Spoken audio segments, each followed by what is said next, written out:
We spend our days sending emails, clicking I agree, buying stuff online. It's just second nature. But have you ever actually stopped and wondered what makes any of that, well, real? What gives a simple click any legal power at all? Today, we're pulling back the curtain on the law that makes our entire digital world possible, the Electronic Commerce Act. So let me ask you this. You hammer out the details for a new project over email, or you click confirm on a big online purchase. Is that email chain as solid as a paper contract with a fancy signature? I mean, really, it's a huge question, and it's one that forced our entire legal system to do some serious catching up.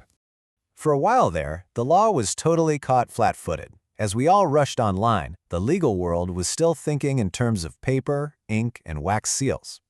It was like trying to apply the rules of horse and buggy to a sports car. These old rules just couldn't process bits and bytes, and that created this massive gray area. Okay, so here's how we're going to break it all down. First, we'll look at the digital blind spot the law was dealing with. Then, we'll meet the hero of our story, the E-Commerce Act. We'll get into what the law now considers digital paperwork, figure out what makes it all official, and finally, see how this plays out in the real world. So, what was the actual problem here? Well, for centuries, the legal system was built on one simple thing: physical documents. If you wanted to prove something, you had to produce the original paper copy. But in the digital world, what even is an original? You can make 1 million perfect copies in a second. The old rules just fell apart. And this quote, it absolutely nails it. This wasn't about a small tweak. The act was created to fill a huge void, a giant hole in the rulebook. It was designed to give electronic evidence the kind of credibility it desperately needed for modern life to even function. And so, onto the stage comes the Electronic Commerce Act.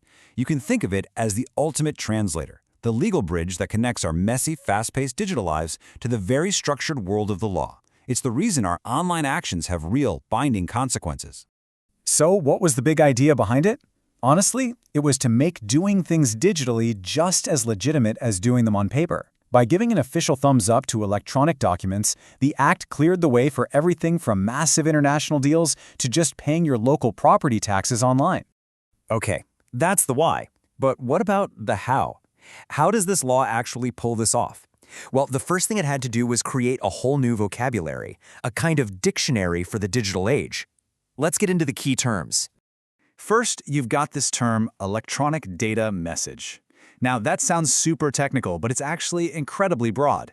Think of it as basically anything digital: an email, a text message, a file on a server, a social media post. If it's information in electronic form, it's pretty much an electronic data message. It's the basic building block. Now, an electronic document is a bit more specific. This is where things get serious.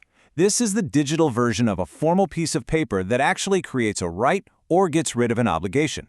So we're talking about a digital contract, an online invoice, a deed to a property stored as a file. It's data that has a real legal impact. And of course, if you have a legal document, you need a signature, right? An electronic signature isn't just a picture of your handwritten name. Nope, it can be almost anything.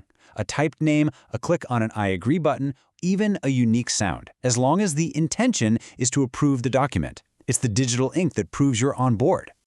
All right, so we've got the lingo down. But here's the million-dollar question. When does a simple email or a digital file get the same legal power as a piece of paper? The law doesn't just trust everything blindly. It's got a set of rules, a test, to make sure this stuff is legit. And this, right here, this is the heart of the whole thing. This is the revolutionary part. The Act basically says that, in court, an electronic document can do the exact same job as a written one. It's a simple sentence, but it's the foundation for literally all of modern e-commerce. So to get that official stamp of approval, a digital document has to pass a 3-part test.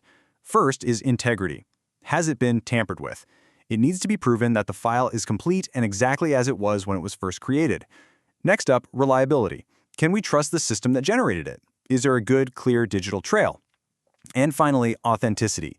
Can you prove who sent it and when? We have to be able to refer back to it later with total confidence. Okay, I know this all can sound a little abstract, a bunch of legal rules. But trust me, this stuff has a massive, direct impact on how the world works every single day. Let's look at a couple of examples. Just think about the global supply chain. every single product you own that was made somewhere else. Its entire journey was managed and tracked using electronic documents, everything from declaring the cargo's weight to actually transferring ownership of the goods as they cross the ocean. Seriously, without this act, modern global trade would just grind to a halt. And it's not just giant shipping companies. It's about how you and I interact with the government. Ever filed your taxes online? Or applied for a business permit and got a PDF back in your email? Yep, you can thank this act for making all that possible. It's all about making government services faster and way more efficient for all of us. So after all that, what's the big takeaway? It's actually pretty simple. The digital world you live in every single day isn't some legal Wild West. It rests on a rock-solid legal foundation. The Electronic Commerce Act is the reason your clicks, your emails, and your digital agreements aren't just pixels on a screen. They are real, they are respected, and they are enforceable by law. Now look, the E-Commerce Act was a huge leap forward. It was a brilliant piece of work to catch the law up with the times. But technology, as we all know, never ever stands still. With AI, blockchain, smart contracts, the next legal frontier is already here. And that leaves us with a big question. What's the next giant void our laws are going to have to fill?